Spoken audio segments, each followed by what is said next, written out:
If you're traveling in and around Canada, you'll already know about the Air Canada strike and the ongoing labor disputes, and a lot has been changing over the past 24 hours. So let's talk about what has happened, what's happening now, what's likely to happen next, and some other things we need to all consider.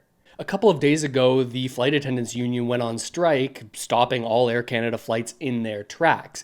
Now, yesterday, the government came out and said, hey, we're going to mandate that you all get back to work. Yesterday, the jobs minister, Patty Hadju, came out and said, well, we're really forcing you back to work because of how poor the Canadian economy is doing. We just can't handle more economic turmoil.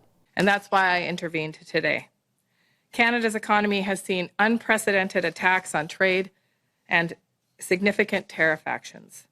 Amid these challenges, Canadians have been stepping up for months to support their friends and their neighbors and their local communities. In a year where Canadian businesses and families have faced too much disruption and uncertainty, they shouldn't have to shoulder another blow. We will not leave them behind. She seems to make the argument that the right to strike should be taken away because of the ongoing trade war with the states, again blaming the current issue on President Donald Trump in a weird sort of way. And she does so using a certain section of the Canadian Labour Code, that's Section 107, one where if you go against it, you can face some pretty harsh penalties. We'll get into that in a second because the union is going against these government orders. Very interesting. Section 107 says that the minister can, when it's important to secure industrial peace, refer any industrial disputes to the board. So they can say, you got to go back to work, we're going to force you into arbitration. This would have the Canadian Industrial Relations Board pick an arbitrator to settle this dispute and stop the labor disruption. In what the union is calling an extreme conflict of interest, the head of the entire CIRB, this board, is the former lawyer for Air Canada who spent their career defending the interests of Air Canada, not specifically the rights of the workers for Air Canada. Oftentimes these interests are at odds. There are steep fines for going against this ruling in the CIRB forced arbitration. If you continue to strike after this fact, you can get charged up to $5,000 per day as an individual and up to $100,000 per day as an organization. That would be the union.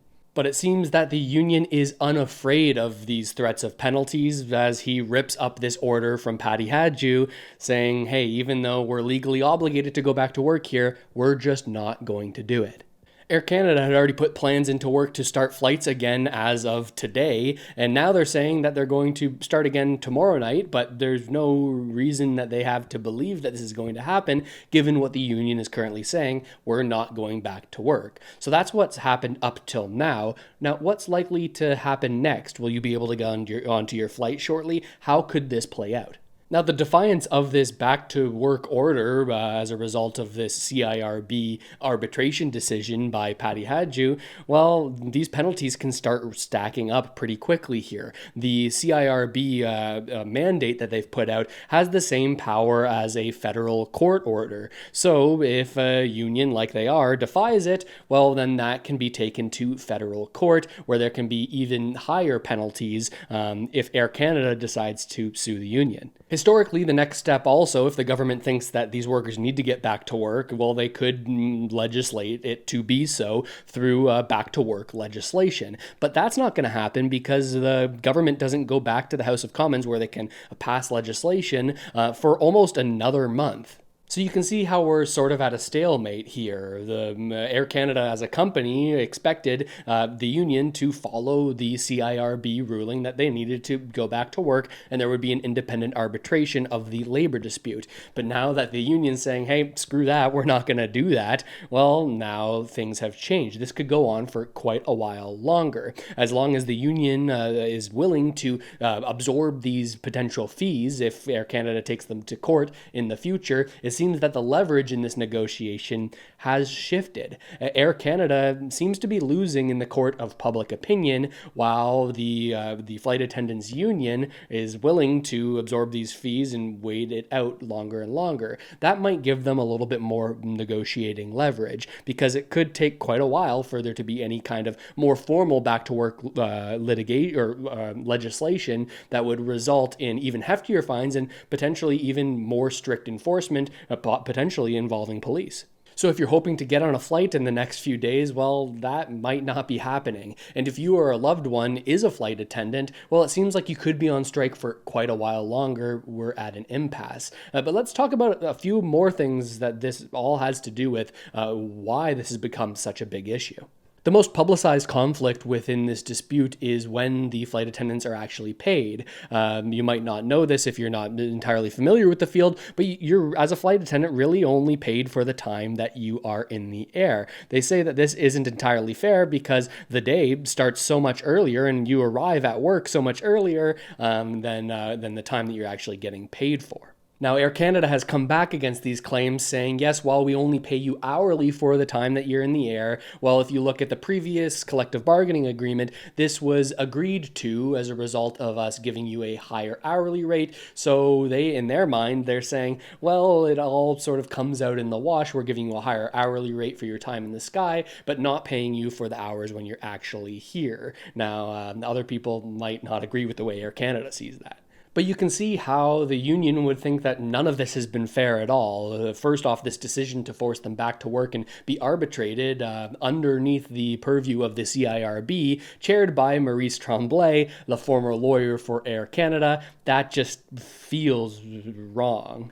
And if the government steps in to force workers back to work so quickly, within 24 hours of going on strike, how do we ever expect workers to have any leverage at all over the companies? It seems to be this pretense being set lately that if you're in an economically important industry, as these airlines are, well, the government will step in and force arbitration, and increasingly quickly, as we've seen from Patty Hadju, who's stepped in here in very short order. What's the point of striking if you can never exert that leverage on the company you're striking against? And you might remember the clip I played at the beginning of Patty Hadju saying, well, I was forced into this. We didn't want to do it. We think that it's best when people can negotiate, but we're in an economically tricky situation with Trump and the ongoing trade war. We've got to make sure that this doesn't further hinder the economy. But that raises the question of the dependence on a select few, I mean, really just two airlines to service inside of Canada flights. You might not know this, but the only airlines that can operate inside of Canada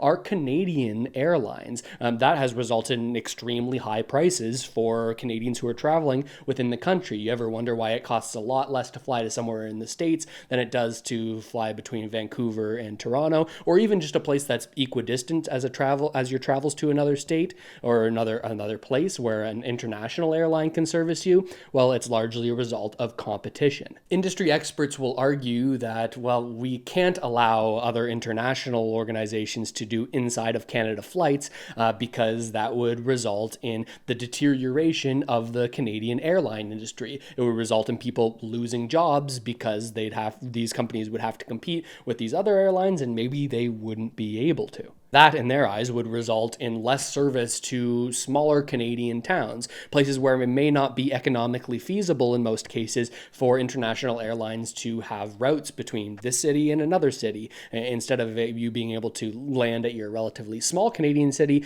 maybe there just wouldn't be service to where you need to go. That's the argument that they make. But this argument may not hold up, even with the rules as they are, with only Canadian airlines being able to operate domestically. We've already seen a number of different airline routes sort of fade away. And if we were to open up to other international airlines, we could potentially continue to subsidize these less popular routes if they're deemed as socially important enough that the federal government would want to subsidize them, either for the current airlines who operate in Canada, or even international ones if they truly want that service to be given to the people who need to get to these smaller markets. All of this could reduce the need for this back to work type legislation or back to work orders like Patty Hadju's just put out because, well, we'd have other options. There wouldn't be just two airlines in Canada. We would have international options for all the trade and all of the travel